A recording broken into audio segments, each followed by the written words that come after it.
ये 7.3 के कुछ इंपॉर्टेंट क्वेश्चंस जिनमें में ये 3 क्वेश्चन में एक सिमिलर प्रोसीजर यूज होगा और इन दोनों में एक सिमिलर। इसमें हमें क्या करना होगा, डिनोमिनेटर में cos x से मल्टीप्लाई डिवाइड करेंगे, tan x बनाएंगे और tan x को t1 के सब्स्टिट्यूट करके इजीली सॉल्व कर देंगे।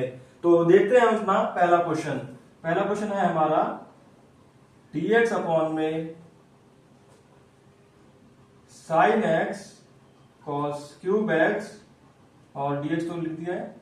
अब मैं क्या करूंगा, सबसे पहला स्टेप डिनोमिनेटर में cos x से मल्टीप्लाई और डिवाइड करना है, फिर tan x बनाना है। तो मैंने क्या किया, यहाँ पे cos x से डिवाइड कर दिया और cos x से मल्टीप्लाई कर दिया। उससे क्वेश्चन को कोई फर्क नहीं पड़ेगा तो मैं कर सकता हूँ इजीली। उसके बाद ये क्या बन गया मेरा, dx अपॉन में ये बन गया मेरा tan x और ये बन गया मेरा क्या, cos की पावर 4x। अब आपको पता है कि cos 1/cos क्या होता है, sec, तो ये ऊपर जाके क्या बन जाएगा आपका sec की पावर 4x अपॉन में tan x और dx। अब आपको पता होगा कि क्या मैं इसे लिख सकता हूं, sec स्क्वायर x डॉट का मतलब मल्टीप्लाई dx अपॉन में tan x।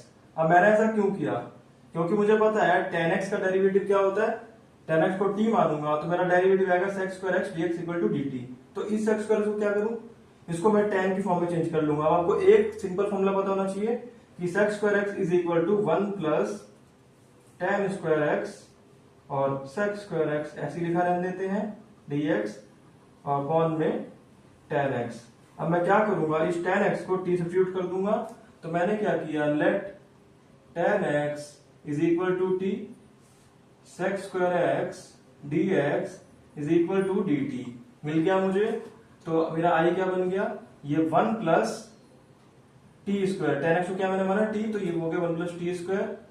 मेरा sec स्क्वायर x dx ये पूरा मेरे टर्म dt बन गई और अपॉन में tan x को मैंने t माना था। अब आप इन्हें सेपरेट कर लें और इजीली सॉल्व हो जाएंगे। सेपरेट करूंगा तो 1/t dt प्लस में t स्क्वायर बाय t और dt। 1/t का मेरा इंटीग्रेशन होता है log t और प्लस में ये एक t से एक t कैंसिल आउट हो जाएगा तो मेरा t ही बचेगा।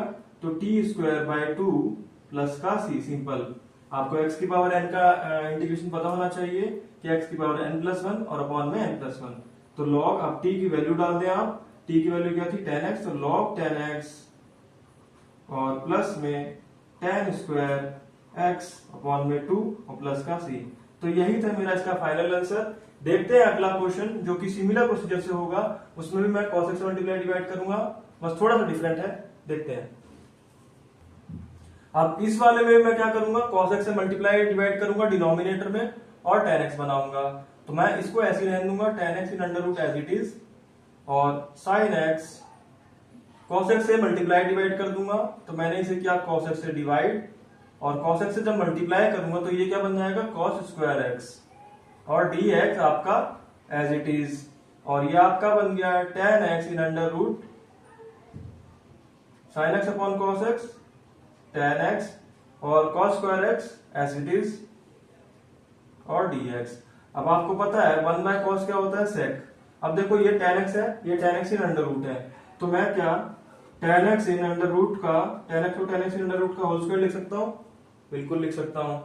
और इसी के ऊपर अगर tan x in under root है तो क्या मैं एक tan x है, एक पूरा tan x कैंसिल कर सकता हूँ क्योंकि अंडर रूट में है, तो इसीलिए ये क्या बन जाएगा मेरा tan x in under root, और ये 1/cos जो था ऊपर जाके sec स्क्वायर x बन गया और dx। इसको एक बार एक्सप्लेन कर देता हूँ। tan x को मैंने क्या किया, tan x in under root का होल स्क्वायर लिखा, ठीक है, और ये tan x था, जैसे हमारा क्या होता है 2 और 4, तो मैं एक कैंसिल कर देता हूँ तो 2 बचता है मेरा। तो वैसे ही मेरा क्या था, यहाँ पे इसका स्क्वायर था और ये पूरी चीज थी, तो स्क्वायर से ये पूरी चीज कैंसिल, मेरा ये बच गया और 1/cos sec हो गया, सिंपल। अब इसके बाद मैं क्या करूंगा, वही प्रोसीजर करूंगा, tan x को t मान लूंगा और उसके बाद मेरा क्वेश्चन इजीली हो जाएगा। तो मैंने क्या किया, let tan x is equal to t और इसका डेरिवेटिव करूंगा तो sec square x dx is equal to dt। तो मेरा i क्या बन गया, sec square x dx dt, और अपॉन में tan x क्या था रूट के अंदर, तो tan x t in under root, और यही हो गया मेरा अब यहाँ पे इंटीग्रेशन करूंगा, मैंने आपको बता रखा है कि 1/√t का डायरेक्ट इंटीग्रेशन होता है 2√t। तो ये बन गया 2√t प्लस में सी, t की वैल्यू डाल दो 2 tan x in under root plus का सी। नेक्स्ट क्वेश्चन भी इसी तरह से, बस थोड़ा सा इसमें थोड़ा कॉन्सेप्ट लगेगा, थोड़ा सा हल्का सा हार्ड है, इजीली हम निपटा देंगे। अब इस वाले में हम सबसे पहले हमें क्या पढ़ना पड़ेगा, बिल्कुल करेंगे cos x से मल्टीप्लाई डिवाइड करेंगे, लेकिन उससे पहले हम sin 2x का फॉर्मूला खोलेंगे। हमें क्या पता है कि sin 2x किसके बराबर होता है, 2 sin x cos x के। आपकी sin 2 थीटा की आइडेंटिटी होती है 2 sin x cos x। तो हम cos क्यूब x को एज इट इज लिखेंगे, cos cube x as it is, अंदर हमने क्या किया 2 as it is, sin 2x को क्या होता है 2 sin x और cos x, अभी रूट ऐसी रहने देते हैं हम, और इसका इंटीग्रेशन dx अपॉन में cos cube x as it is. अब मैं क्या करूंगा, ये 2 2 4 बन गया मेरा, अंडर रूट के ही अंदर मैं क्या करूंगा sin x से मल्टीप्लाई डिवाइड करूंगा, ये रहा sin x, और सॉरी sin x से नहीं cos x है। तो मैंने क्या करा, इसको cos x से क्या किया, डिवाइड किया, और डिवाइड किया तो मल्टीप्लाई भी करना पड़ेगा, और जब मल्टीप्लाई करूंगा तो ये मेरा क्या बन जाएगा cos स्क्वायर x, ठीक है इजीली। और dx अपॉन में ये मेरा बन गया cos क्यूब x, और ये 4 sin अपॉन cos बन गया मेरा tan x, और ये cos स्क्वायर x। अब आपको पता है कि अगर 4 अंडर रूट के अंदर है तो बाहर क्या आएगा मेरा 2, तो cos square x under root के अंदर है तो बाहर क्या आएगा cos x, तो 2 cos x मेरा बाहर आ जाएगा। तो मैंने क्या किया, 2 cos x मैंने बाहर निकाल लिया इसके अंदर से, 4 का 2 बाहर आया, और tan x मैंने ऐसे रहने दिया, तो cos क्यूब x ऐसे लिखा रहने देता हूं मैं एज इट इज, और अंदर क्या बचा मेरा tan x in under root, और ऊपर dx एज इट इज। अब आपको आधा आंसर दिख चुका होगा कि कैसे इजीली होने वाला है ये। आपने 2 कांस्टेंट है 1/2 में अपने बाहर निकाल लिया, dx ऊपर ऐसे लिखा रहने दिया, और ये क्या बन गया मेरा cos की पावर 4x, तो cos की पावर 4x और tan x in under root. अब आपको पता है 1/cos sec, तो ऊपर जाके क्या बन गया ये sec की पावर 4x अपॉन में tan x in under root और dx। अब आपको क्या करना है, tan x को t मान लेना है, और दोबारा से इसको लिखोगे sec स्क्वायर x है, 4x sec की पावर 4x है, तो sec स्क्वायर x और sec स्क्वायर x लिख सकता हूं dx। अब आपको पता है sec स्क्वायर x किसके बराबर होता है 1 प्लस tan स्क्वायर x के, तो मैं इस एक sec स्क्वायर x की जगह पे क्या लिख दूंगा 1 प्लस tan स्क्वायर x, तो मैंने लिख दिया 1 plus tan square x upon में ये tan x है, इसकी जगह पे ऐसे रहने देते हैं हम। अब हम tan x को t मानेंगे और हमारा क्वेश्चन लगभग होने वाला है, तो let tan x is equal to t sec square x dx is equal to dt। तो ये मेरा क्या बन गया 1/2, 1 प्लस tan x को मैंने t माना है तो 1 प्लस टी स्क्वायर, और ये क्या बन गया sec स्क्वायर dx dt, और अपॉन में रूट टी, और इसी का मुझे इंटीग्रेशन करना है, इजीली हो जाएगा। सेपरेट कर लूंगा 1/2 और 1/√t और dt मैंने सेपरेट कर लिया, 1/2 इसके साथ भी मल्टीप्लाई होगा, सेपरेट करूंगा तो 1/2 और t स्क्वायर बाय √t और dt। अब मैंने क्या बताया 1/√t का डायरेक्ट इंटीग्रेशन होता है क्या 2√t, तो इसे हम यहाँ पे करते हैं, तो ये हो गया मेरा 2√t, इसका इंटीग्रेशन हो गया। अब देखिए इसका इंटीग्रेशन 1/2 पहले से था आपका एक, तो 1/2 और 2 कैंसिल आउट हो जाएंगे, तो मेरा क्या बचेगा सिर्फ √t, इसका इंटीग्रेशन के बाद सिर्फ क्या बचेगा √t मेरा, तो ये बचा मेरा सिर्फ √t, और प्लस में अब देखिए 1/2 है, इसको थोड़ा सॉल्व करेंगे पहले, उसके बाद इंटीग्रेशन करेंगे, तो ये t स्क्वायर है और अपॉन में t की पावर हाफ है, सिंपल एक्सपोनेंट पावर है, तो t की पावर 2 माइनस 1/2 लिखेंगे हम इसे, एक ही फॉर्म में लाना पड़ेगा हमें, तो 2 2 4 माइनस 1 3/2। तो मैं किसका इंटीग्रेशन कर रहा हूँ, इसकी जगह पूरे की जगह मैं क्या लिख दूंगा t की पावर 3/2, क्योंकि हमने यहाँ सॉल्व किया तो मैं क्या है t की पावर 3/2 का इंटीग्रेशन करना है हम, जो कि बहुत इजीली हो जाएगा। तो t की पावर 3/2 का इंटीग्रेशन करेंगे, जो कि क्या होगा t की पावर 3/2 प्लस 1, तो t की पावर 3/2 प्लस 1 अपॉन में 3/2 प्लस 1, और ये हाफ भी है यहाँ पे, तो हम हाफ, अभी जगह नहीं दिख रही यहाँ पे, तो अगर हम हाफ भी लगाएंगे यहाँ पे तो ये क्या बन जाएगा, t की पावर 5/2 और अपॉन में 5/2। तो इस 2 से ये 2 कैंसिल आउट हो जाएगा, ठीक है। तो मेरा क्या बचेगा, 1/5 बचेगा।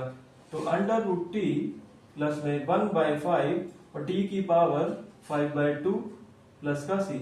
तो यही मेरा इसका आंसर होगा। और हम अभी t की वैल्यू डाल देते हैं।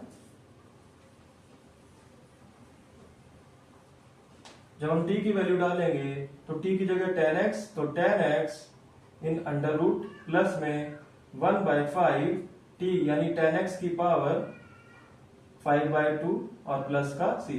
तो यही मेरा हो गया फाइनल आंसर। देखते हैं अगला क्वेश्चन।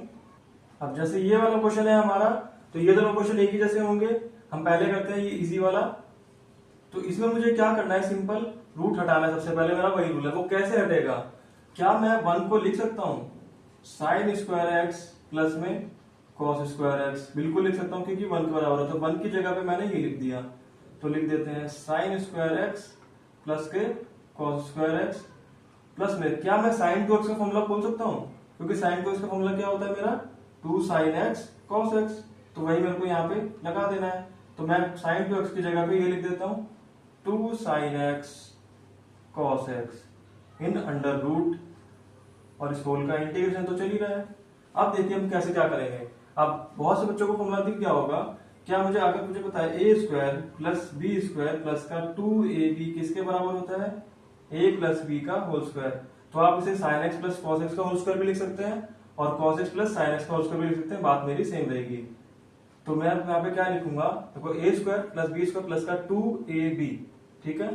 तो यानी sine x plus cos x का whole square in under root dx। तो आपको पता है स्क्वायर और रूट, तो इससे ये कैंसिल आउट हो जाएगा, ठीक है। तो उसके बाद मैं क्या करूंगा, अब यहाँ पे मुझे इंटीग्रेशन मिल गया इजीली। तो मुझे इंटीग्रेशन किसका करना है, sign x plus cos x और dx, इसका इंटीग्रेशन कर दो, सिंपल इसका आंसर आ जाएगा। जो कि क्या होता है, साइन एक्स का क्या होता है माइनस कॉस एक्स प्लस में कॉस एक्स का क्या होता है साइन एक्स प्लस का c। तो इसका फाइनल आंसर क्या हो गया मेरा, sine x minus cos x plus का c। देखते हैं अगला क्वेश्चन, उसमें बस हाफ एंगल प्रॉपर्टी लगेगी। अब इस वाले क्वेश्चन में मैं क्या करूंगा, मुझे वहां तो चलो साइन 2x मिल गया था तो मैंने फॉर्मूला ओपन कर दिया। अगर मैं इसे cos square x plus sine square x लिख भी दूं तो इसका क्या मैं साइन 2x का फॉर्मूला लगा पाऊंगा, बिल्कुल नहीं लगा पाऊंगा। तो अब हम यूज करेंगे हाफ एंगल प्रॉपर्टी। मुझे पता है अगर साइन स्क्वायर एक्स प्लस का कॉस स्क्वायर एक्स 1 होता है तो थीटा सेम रखूं तो भी 1 ही होगा। तो अगर मैं यहाँ पे x/2 भी कर दूंगा तो भी मेरा सेम ही रहेगा, ठीक है। क्योंकि मेरा सिंपल फॉर्मूला होता है sine square theta plus cos square theta, बस थीटा सेम होना चाहिए, एंगल सेम होना चाहिए। तो मैंने एंगल यहाँ पे x/2 ले लिया। वो क्यों लिया, आपको पता है साइन 2x बराबर होता है 2 साइन x और कॉस x के। तो मैं क्या करूंगा, हाफ एंगल लगा दूंगा यहाँ पे। इसको भी 2 से डिवाइड किया, इसको भी एंगल को 2 से डिवाइड किया, ठीक है। पूरी चीज को नहीं, एंगल को सिर्फ। तो ये मेरा क्या बन गया, साइन एक्स बन गया, बराबर हो गया 2 साइन ये x/2 और कॉस x/2, ठीक है। तो यही चीज हम इसमें अप्लाई करेंगे और देखेंगे कैसे हमारा क्वेश्चन इजीली हो जाएगा। तो मैंने क्या किया, 1 की जगह लिखा sine square x/2 plus cos square x/2 और साइन x की जगह लिखा 2 साइन x/2 और cos x/2 in under root और dx। अब आपको दिख गया होगा कि ये किसका बन रहा है, a square plus b square plus का 2ab दोबारा बन गया। बस यहाँ पे क्या बनेगा, sign x/2 plus cos x/2 का whole square in under root dx और इसका इंटीग्रेशन। इसके इंटीग्रेशन में बहुत से बच्चे गलती करेंगे, वो इस x/2 का इंटीग्रेशन करना भूल जाएंगे। तो देखते हैं आगे हम नहीं बोलेंगे। तो इससे ही तो ये कैंसिल आउट हो गया, बचा गया साइन x/2 कॉस x/2। हमें किसका कॉस x/2, चलो इसको आगे ले लेते हैं, कोई फर्क नहीं पड़ता। साइन x/2 इसका इंटीग्रेशन कर देते हैं। अब कॉस x/2 का क्या होगा, साइन x/2 और x/2 का भी करूंगा। मैंने क्या बोला था, ये x का मेरा लीनियर, तो लीनियर प्रॉपर्टी फॉलो होती है तो एंगल का भी होता है, एंगल का कोफिशिएंट। इसका कोफिशिएंट क्या है 1/2, 1/2 है ना x का, इसे मैं ऐसे लिख सकता हूँ ना। तो यहाँ पे भी नीचे आएगा 1/2, ठीक है। प्लस इसमें आएगा साइन का माइनस कॉस होता है, तो यहाँ पे माइनस लगा देते हैं, minus cos x by two और इसका भी नीचे 1/2। तो ये 1/2 नीचे है, ऊपर चला जाएगा 2 मेरा, तो 2 sine x by two minus 2 cos x by two और प्लस का सी। इसमें प्लस का सी नहीं लगाया था, आप लगा देना, नहीं तो नंबर कट जाएंगे। ये प्लस का सी हो गया। अब मैं क्या करूंगा, 2 कॉमन निकाल लिया मैंने, sine x by two minus cos x by two plus का सी। तो यही हो गया मेरा फाइनल आंसर। तो ये थे मेरे वो 5 क्वेश्चन जो ट्रिग्नोमेट्री में होते हैं, जो बच्चों को कंफ्यूजन क्रिएट करते हैं। तो आज के बाद आपको कंफ्यूजन नहीं होगी इतने क्वेश्चन में। तो मिलते हैं अगली वीडियो में।